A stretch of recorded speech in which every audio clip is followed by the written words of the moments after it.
जी sir, सबसे पहले आपका शुभ नाम क्या है? जावेद अख्तर नाम है मेरा। जी। मैं एडवोकेट हूँ अनूप शहर और नगर पालिका परिषद का पूर्व सभासद हूँ और वर्तमान में बार एसोसिएशन अनूप शहर का प्रवक्ता हूँ। सर, सबसे पहले मेरा एक सवाल रहेगा आपसे। सरकार लोकतंत्र को खत्म करके और मनु व्यवस्था लाना चाहती है, इसके ऊपर आप कुछ कहेंगे? देखिए, ये सरकार जो है और जिस दल से समर्थित ये सरकार है, ये सिर्फ सियासी फायदे के लिए इस देश के अंदर नफरत की राजनीति फैला रहे हैं और सबसे ज्यादा जो इनका मकसद है वो यहाँ वही पुराना वाला विधान लागू करना चाहते हैं। जो देश का संविधान है उसको ये शने शने खत्म कर रहे हैं, जिससे प्रजातंत्र को खतरा पैदा हो गया हो। आपने ये भी महसूस किया होगा गुजरे हुए दिनों में इन्होंने इस मुल्क के अंदर भय का माहौल बना दिया है, आतंक का माहौल बना दिया है। कहीं दलितों को मारा पीटा जाता है, कहीं मुसलमानों के साथ लिंचिंग की जाती है, कहीं किसी को घोड़ी पर नहीं बैठने दिया जाता है, कहीं किसी के मूछें रखने पर आपत्ति होती है। यानी देश को सिर्फ अपने सियासी फायदे के लिए देश के संविधान को कमजोर किया जा रहा है। इनका मकसद यह है कि जब संविधान कमजोर हो जाएगा तो ये अपना जो संविधान है मनुस्मृति वाला वो ये लागू करना चाहते हैं, जिससे इस देश के अल्पसंख्यकों को, दलितों को, मजदूरों को, आदिवासियों को बहुत ही मुश्किल का सामना करना पड़ेगा। जैसे कि अभी मध्य प्रदेश के अंदर एक आदिवासी के ऊपर जो मिश्रा है वो पेशाब कर रहा है, तो इससे महसूस होता है कि मनुस्मृति लागू हो चुकी है।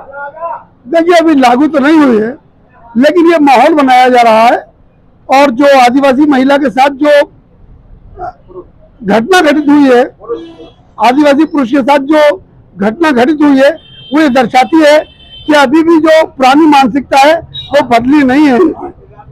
अभी प्रज्वल यादव के ऊपर इन्होंने घूम करके और एक बंदूक की नोक पे उस पर चटवाया, तो ये हर बिरादरी को टारगेट कर रहे हैं। ठाकुरी क्यों निकलते हैं ज्यादातर? देखिए, ये आहिस्ता आहिस्ता एक एक करके जो है समाज को पे जुल्म कर रहे हैं और देखो नंबर सबका आना है।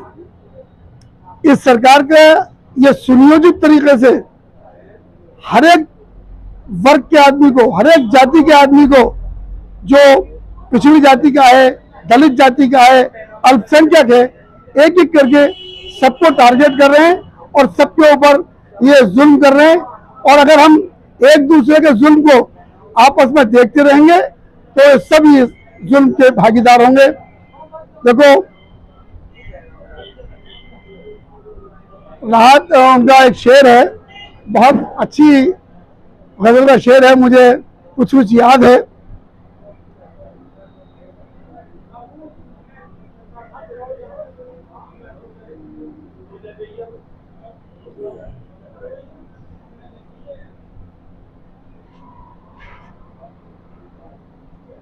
जैसे कि इन्होंने अभी पहले मॉडलों को मॉम लिंचिंग पे टारगेट किया, फिर दलितों को किया, उसके बाद फिर इन्होंने आदिवासियों को किया, फिर अब यादवों करने लगे, तो एक एक करके सभी का नंबर आना है। देखिए, अभी भी ये चाहे जितने लिंचिंग कर लें, चाहे जितना जुल्म कर लें, फिर भी देश के अंदर अभी हमारा संविधान, बाबा भीमराव अम्बेडकर जी का संविधान लागू है। यहाँ अदालतें हैं जो संविधान की रक्षा के लिए बनाई गई हैं। अगर इनका जो मकसद है, जो डॉक्टर भीमराव अम्बेडकर जी ने संविधान बनाया, ये उस संविधान से बहुत परेशान है। इनका मकसद इस संविधान को खत्म करके अपना ही संविधान लागू करना है। जैसे कि बाबा साहब से ही क्यों इन लोगों को एलर्जी होती है, किसी और से तो एलर्जी नहीं होती। देखिए, डॉक्टर भीमराव अम्बेडकर जैसी शख्सियत ना तो पैदा हुई है ना पैदा होगी। हिंदुस्तान के अंदर जब ये देश गुलाम था तब भी उनसे काबिल कोई नहीं था, और जब जिस वक्त देश आजाद हुआ उस वक्त भी डॉक्टर भीमराव अम्बेडकर जी की काबिलियत को देखते हुए उनको संविधान सभा का अध्यक्ष बनाया गया। और संविधान सभा के अध्यक्ष रहते हुए उन्होंने जितना भी दलित, मजदूर, अल्पसंख्यक और दबा कुचला पिछड़ी जाति के लोग थे, उनके अधिकारों को इस संविधान के अंदर सुरक्षित किया, जिसको ये समाप्त करना चाहते हैं। मेरा एक और सवाल है वकील साहब, अभी जैसे शूद्र जाति में जो आते हैं मनु के विधान के अनुसार, शूद्र जातियों की मूछ रखने पर ठाकुरी क्यों लोग अत्याचार करते, कोई और क्यों नहीं आता? ये बात देखिए, ऐसा होता है कि प्लान कोई और करता है और उसका जो क्रियान्वयन है वो दूसरा समाज करता है। आप भी समझ सकते हैं कि जो नीति निर्धारण हो रही है, जो नीतियां बनाई जा रही हैं देश को में संविधान को बदलने की, वो संविधान को बदलने वाले और हैं और संविधान पे क्रियान्वयन करने वाले और हैं। ये जो ठाकुर जाति के जो लोग हैं वो क्रियान्वयन करने वाले लोग हैं। अगर अभी भी हम लोग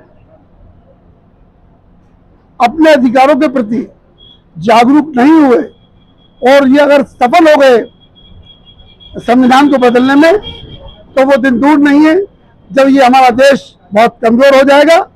और यकीनन और जब देश कमजोर होगा तो देश भी टूटेगा। रिहर्सल कर रहे होगा।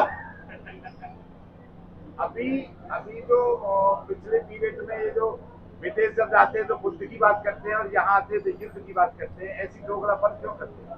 देखिए, ये तो मैं समझता हूं कि इस देश का बहुत बड़ा दुर्भाग्य है कि हमारे देश के प्रधानमंत्री विदेशों में जाके झूठ बोलते हैं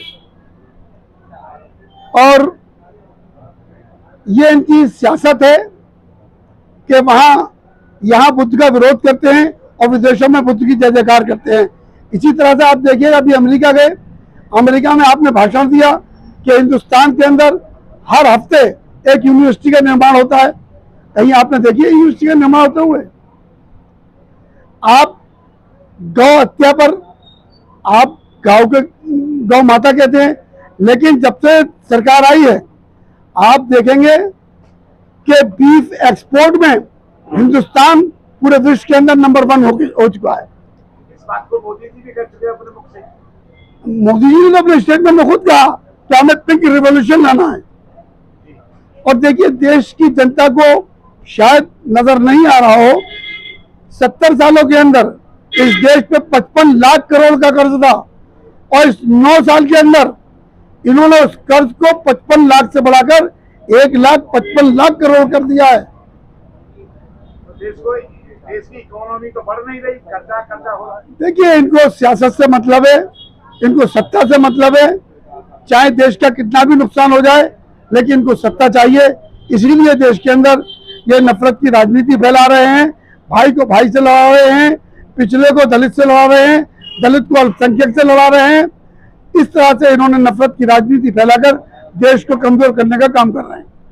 बहुत बहुत धन्यवाद आपसे बात करने के लिए।